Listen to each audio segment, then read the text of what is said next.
Hey fellow gamers, welcome to Gaming Basics, your one-stop solution for mastering the essentials. Let's dive in and level up together. In this video, I'm going to show you how to cook Sweet Madame in Genshin Impact.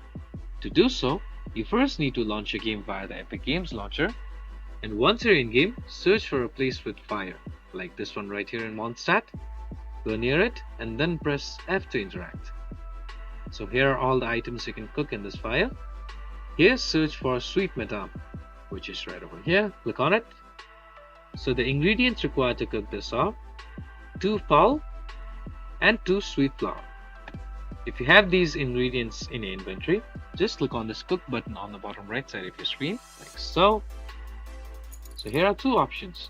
You can choose to auto cook it or choose to cook it manually. Click on any of these two options. For this example, I'm going to click on auto cook, like so. Press confirm. As you can see, the item has been added to my inventory. If you found this video helpful, please give us a thumbs up. And if you have any questions for us, please feel free to mention us in the comment section down below. Also, don't forget to hit that subscribe button and ring the notification bell so you never miss out on our latest guides and tutorials. This has been your host Ace. Happy gaming